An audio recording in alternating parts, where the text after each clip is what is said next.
Dear students, आज मैं आपको क्लास 10th का लेसन नंबर 14 जिसका नाम है द पॉट ऑफ गोल्ड, सोने का घड़ा इसका अर्थ हुआ, इसकी समरी बताऊंगा और इसका हिंदी में अर्थ बताऊंगा। तो ये स्टोरी जो हितोपदेश नामक जो पुस्तक है उसमें से ये ली गई है। इस लेसन में जो इम्पोर्टेंट वर्ड्स आएंगे उनके मैं हिंदी मीनिंग बता देता हूँ ताकि आपको लेसन समझने में आसानी रहे। जैसे फर्स्ट वर्ड है विकेट। विकेट का अर्थ होता है शैतान। गैम्बलिंग का अर्थ होता है जुआ। पेनीलेस मतलब दरिद्र। ग्रेडी का अर्थ होता है लालची। अनवाइस का अर्थ होता है मूर्ख। लैंड का अर्थ होता है देना। बरी का अर्थ है दफनाना। क्रिश्चियंस और मुस्लिम्स में दफनाया जाता है। बेनियन ट्री मतलब बरगद का पेड़। नेक्स्ट है स्क्वेंडर, इसका अर्थ है गंवाना। Dig up.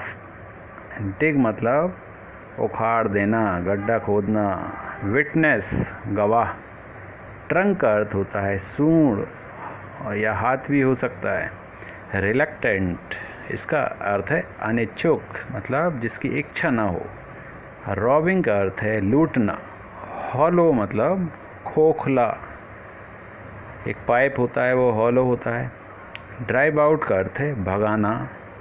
इंस्टेंटली का अर्थ है हाथों हाथ, जैसे मैगी नूडल्स का जो आता है ऐड, उसमें कहते हैं इंस्टेंट 2 मिनट में कुक कर देते हैं, मतलब तुरंत हाथों हाथ। इसमें जो बॉक्स में दिया होता है अबाउट द लेसन, इस लेसन का क्या सार है, लेसन का थोड़ा सा ब्रीफ इंट्रोडक्शन वो क्या है देख लेते हैं। This is the story of 2 friends who go to try their luck and in other countries. ये जो कहानी है ये 2 दोस्तों की कहानी है जो अपनी किस्मत को आजमाने के लिए अलग अलग देशों में जाते हैं। One of the friends is mischievous and wants to cheat the other.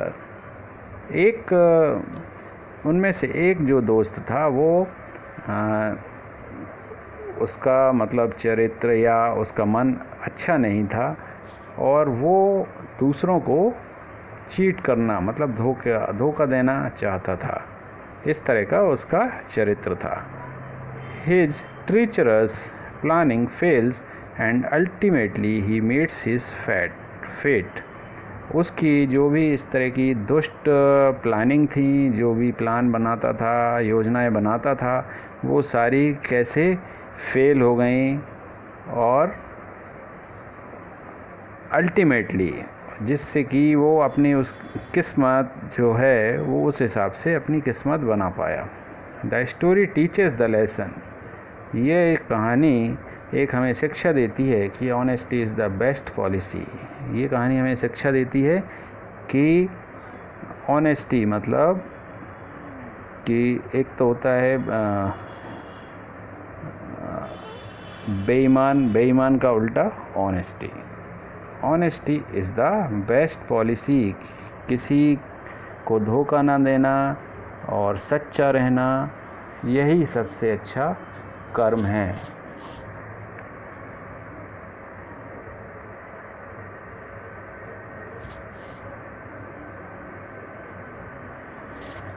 आइए लेसन स्टार्ट करते हैं, लेकिन लेसन स्टार्ट करने से पहले मैं आपसे रिक्वेस्ट करूंगा कि आप पहली चीज़ तो है कि अपनी टेक्स्ट बुक ओपन करें और इस लेसन को देखें। लेसन नंबर 14 इसका फर्स्ट पेज ओपन करें। और सेकंड रिक्वेस्ट है कि अगर आपने मेरा चैनल सब्सक्राइब नहीं किया है तो चैनल को सब्सक्राइब करें और इस वीडियो को ज़्यादा से ज़्यादा शेयर करें। तो आइए स्टार्ट करते हैं। Subudhi and Kubudhi were 2 friends who lived in a certain village. Subudhi was an honest and holy man and led a good life. Kubudhi was a wicked man and led a life of drinking and gambling. In a little while, Kubudhi had finished all his money and was penniless. He went to Subudhi and said, "Friend, we are both poor and do not have any money. Let us leave this city and go to another country." ये first paragraph है, इसका अर्थ बता देता हूँ। सुबुद्धि व कुबुद्धि दो दोस्त थे जो एक गांव में रहते थे। सुबुद्धि एक ईमानदार, भला व धार्मिक व्यक्ति था और सदाचार का जीवन जीता था। कुबुद्धि दुष्ट प्रवृत्ति, जैसे नाम कुबुद्धि, कुबुद्धि से पता चलता है जिसकी बुद्धि खराब है। सुबुद्धि से अर्थ है, नाम से ही प्रतीत होता है कि जिसकी बुद्धि अच्छी है। तो कुबुद्धि दुष्ट प्रवृत्ति का था और शराब व जुए में अपना जीवन व्यतीत कर रहा था। कुछ ही समय में कुबुद्धि का सारा धन समाप्त हो गया और वह धनहीन हो गया। वह सुबुद्धि के पास गया और बोला, मित्र, हम दोनों ही गरीब हैं और हमारे पास धन नहीं है। चलो क्यों ना हम यह शहर छोड़कर किसी अन्य देश में चलते हैं। Second paragraph. Subuddhi agreed. The two set out on a journey and traveled to many countries. They enjoyed looking at the new cities and their people and their way of life. Many years passed by, but they could not make much money because they were always traveling. इसका अर्थ है, सुबुद्धि ने कुबुद्धि की बात मान ली, दोनों यात्रा पर निकल पड़े और बहुत से देशों में गए। उनको नए नए शहर, वहाँ के लोग व उनकी जीवन शैली देखने में बड़ा आनंद आता था। बहुत से वर्ष बीत गए, परंतु वे अधिक धन न कमा सके क्योंकि वे एक स्थान पर अधिक टिक कर नहीं रहते थे और यात्राएं करते रहते थे। नेक्स्ट पैराग्राफ है। Then one day suddenly their luck changed. While traveling through the forest, the two friends discovered a pot containing 1,000 gold coins. The friends were very happy about their discovery and danced with joy. इसका अर्थ है कि फिर एक दिन अचानक उनका भाग्य बदल गया। जंगल से गुजरते समय उन्हें एक घड़ा मिला जिसमें 1,000 सोने की मोहरें थीं। घड़ा पाकर दोनों मित्र बेहद खुश हुए और खुशी से नाचने लगे। Let us now return home, said Subudhi. We have got what we have been looking for. This is enough to make both of us rich. There is no use of traveling any further. Let us divide the gold between us. You take care of your share, I shall take mine. On returning home, we shall treat our friends to fine dinners. We are rich now. मतलब सुबुद्धि ने जब वो 1,000 सोने की स्वर्ण मुद्राएं मिल गईं तो उसने कहा कुबुद्धि से कि चलो अब घर वापस चलते हैं। हम जो ढूंढ रहे थे वो हमें मिल गया।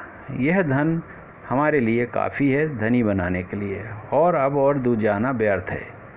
हम यह सोना आपस में बांट लेते हैं। तुम अपना हिस्सा रख लो और मैं अपना। घर लौट कर हम लोग अपने मित्रों को शानदार दावत देंगे। हम अब धनी हैं। नेक्स्ट है, Kubuddhi was greedy and had a plan to cheat his friends of a share of gold coins. He said, "It is unwise to take all the gold to the city. When the friends see so much money, they will ask us to lend some to them, or they may even steal it. Let's take 100 coins each and bury the remaining in the forest. We can always come back and take the money whenever we need it." कुबुद्धि क्योंकि लालची था, उसके मन में अपने मित्र को धोखा देकर उसके हिस्से के सोने के सिक्के हड़पने की योजना थी। उसने कहा, सारा सोना लेकर घर लौटना अक्लमंदी नहीं है। हाँ, जब मित्र लोग इतना धन देखेंगे तो वे लोग हमसे उधार मांगेंगे और चुरा भी सकते हैं। ऐसा करते हैं कि हम सिर्फ 100 स्वर्ण मुद्राएं लेते हैं और बाकी को जंगल में ही गाड़ देते हैं। हम कभी भी आकर यह धन ले सकते हैं जब भी ज़रूरत हो। Subudhi agreed with Kubuddhi. Together they buried the money under an old banyan tree, buried कर थे Gadana, and returned to their homes with a part of their new found wealth. सुबुद्धि कुबुद्धि की बात मान गया। दोनों ने मिलकर धन को एक पुराने बरगद के पेड़ के नीचे गाड़ दिया और अपने नए प्राप्त धन के साथ घर लौट गए। Kubuddhi squandered his money in a very short time. When he had finished all his money, he quickly went back to the banyan tree one dark night, dug up the pot of gold coins, and returned home with the 800 gold coins. He buried the empty pot in its original place and returned home. बहुत ही कम समय में कुबुद्दी ने अपना सारा धन उड़ा दिया था गांव पहुंचकर। जब उसका धन खत्म हो गया तो वह अति शीघ्र एक अंधेरी रात उस जंगल में पहुंचा और बरगद के वृक्ष के नीचे खोदकर स्वर्ण मुद्राओं से भरा घड़ा निकालकर 800 स्वर्ण मुद्राओं के साथ घर लौट आया और खाली घड़े को वहीं गाड़ दिया। After a month, Kubuddhi went to Subuddhi and asked him to come along to the forest to take an equal amount of gold coins. एक महीने बाद कुबुद्दी सुबुद्धि के पास गया और उसे अपने साथ जंगल चलने के लिए कहा, बराबर मात्रा में स्वर्ण मुद्रा लाने के लिए। नेक्स्ट पेज पे आ जाइए, second page.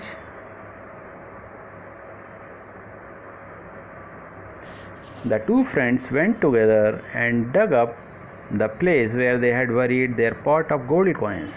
There were no gold coins in the pots. Subudri was shocked. दोनों मित्रों ने जंगल में पहुंचकर उस स्थान को खोद डाला जहां उन्होंने अपना स्वर्ण मुद्राओं से भरा घड़ा गाड़ा था। घड़े में स्वर्ण मुद्राएं नहीं थीं। सुबुद्धि स्तंभित हो गया, चौंक गया। The wicked Kubuddhi then said, Subuddhi, it is you who have taken away all that gold. If you do not agree to give me my share of 400 gold coins, I will take the matter to the court. तब धूर्त कपटी कुबुद्धि ने कहा, सुबुद्धि तुम ही हो जो सारा सोना ले गए। यदि तुम मेरे हिस्से की 400 स्वर्ण मुद्राएं देने को तैयार नहीं होते हो तो मैं इस मामले को न्यायालय में ले जाऊंगा। नेक्स्ट है, Subuddhi was angry and said, how dare you speak to me like that. Dare mean गुस्ताखी। You scoundrel, I am not a thief. A quarrel arose between the two friends and the matter was brought before the judge. Upon hearing the whole story, the judge did not know what to do since there were no witnesses. Subuddhi had no witnesses, but Kubuddhi said he had one of the goddess of the forest. If we go and ask her, she will be able to tell us which one of us stole the gold, he suggested. सुबुद्धि बेहद क्रोधित हुआ और कहा, तुम्हारी हिम्मत कैसी हुई मुझसे इस प्रकार बात करने की? दुष्ट, मैं कोई चोर नहीं हूँ। दोनों मित्रों के बीच झगड़ा शुरू हो गया और फिर मामला न्यायाधीश के पास लाया गया। पूरी कहानी सुनने के बाद न्यायाधीश को समझ नहीं आया कि क्या करना चाहिए, क्योंकि कोई भी गवाह नहीं था। सुबुद्धि के पास कोई गवाह नहीं था, परंतु कुबुद्धि ने कहा कि उसके पास एक गवाह है। कौन है गवाह? जंगल की देवी। यदि हम जाकर उनसे पूछें तो वे यह बता पाएंगी कि हम में से किसने सोना चुराया। उसने सुझाव दिया। किसने? कुबुद्धि ने। नेक्स्ट है, Kubuddhi went home and asked his father to help in his plan. You have to hide in the trunk of the banyan tree, and when the judge asked the goddess of the forest to say who stole the gold, you must say it as Subuddhi. कुबुद्धि फिर अपने घर गया और उसने अपनी योजना अपने पिता को बताई और कहा मदद करने का। आपको बरगद के वृक्ष के तने में छिपना है और जब जंगल की देवी से पूछे कि सोना किसने चुराया, आपको कहना होगा सुबुद्धि।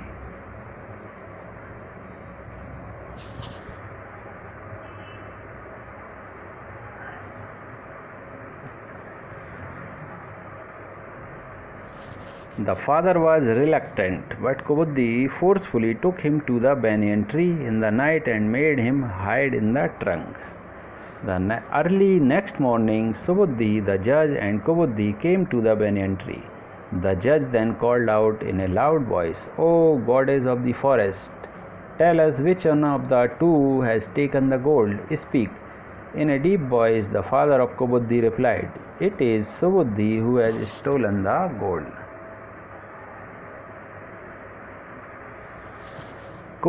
कुबुद्धि की बात सुनकर उसके पिता इच्छुक तो नहीं थे उसका साथ देने को, लेकिन कुबुद्धि ने ज़बरदस्ती उन्हें रात को उस बरगद के पास कुबुद्धि ले गया और उन्हें उसके तने में छिपा दिया। अगले दिन भोर में ही सुबुद्धि, न्यायाधीश और कुबुद्धि बरगद के वृक्ष के पास पहुँचे। न्यायाधीश ने तब तेज आवाज़ में पुकारा, "ओ जंगल की देवी, बताइए इन दोनों में से कौन सोना ले गया? बोलिए।" कुबुद्धि के पिता ने, जो कि छिपे हुए थे, गंभीर वाणी में उत्तर दिया, "सुबुद्धि है जिसने सोना चुराया।" The judge was surprised to hear that an honest man like Subuddhi could steal his friend's gold. However, thinking that it was the goddess of the forest who had really spoken to them, he said to Subuddhi, "Tell me what your punishment for robbing friends should be."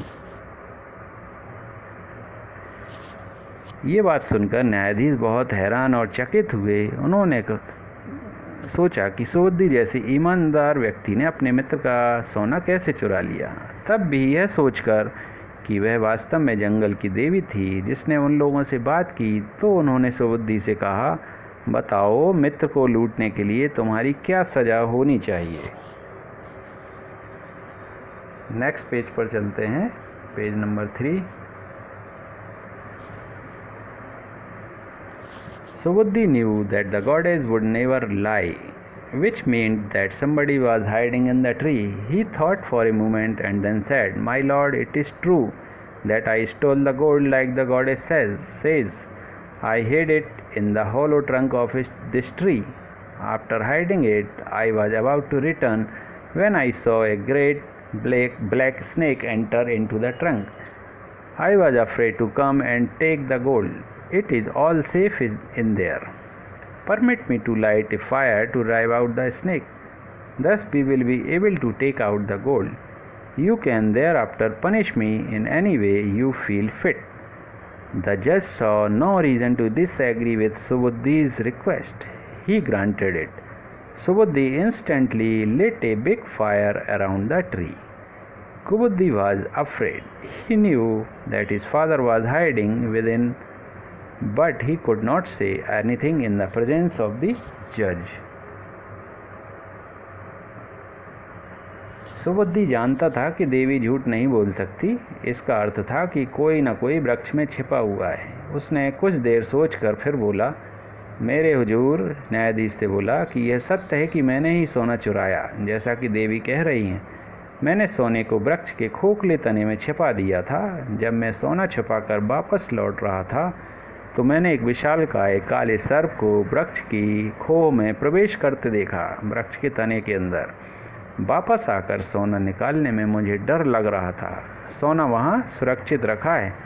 मुझे इस सर्प को भगाने के लिए आग जलाने की आज्ञा दें, फिर हम वह सोना निकाल पाएंगे। फिर इसके बाद आप मुझे जो चाहे सज़ा दें, जो उचित समझें।" न्यायाधीश को सुबुद्धि की प्रार्थना ठुकराने का कोई कारण दिखाई नहीं दिया, इसलिए उन्होंने आज्ञा दे दी। सुबुद्धि ने तुरंत वृक्ष की चारों तरफ आग लगा दी।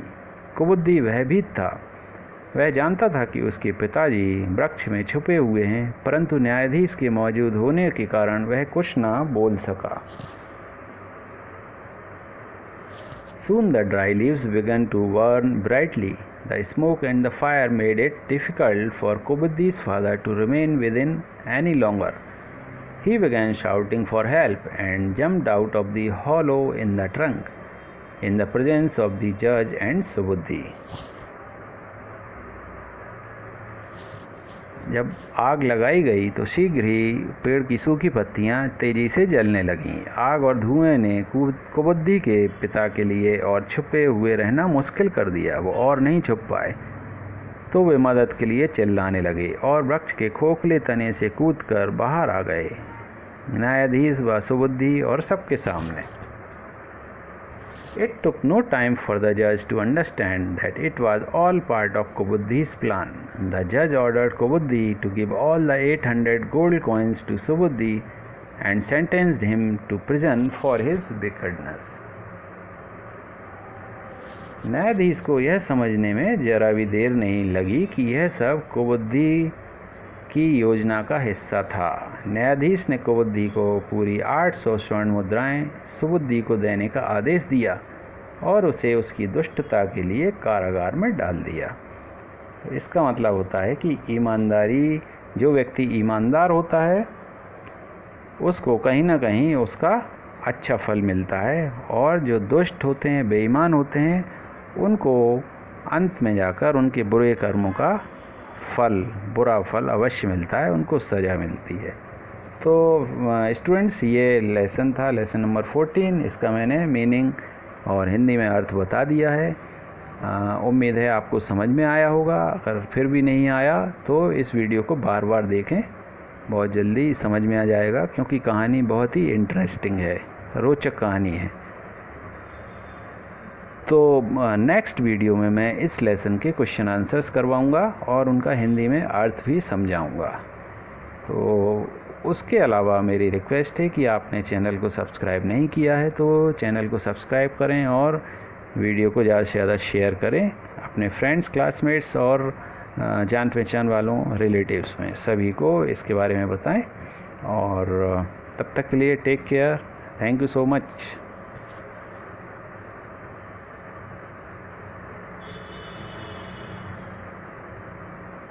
Please subscribe and click the bell.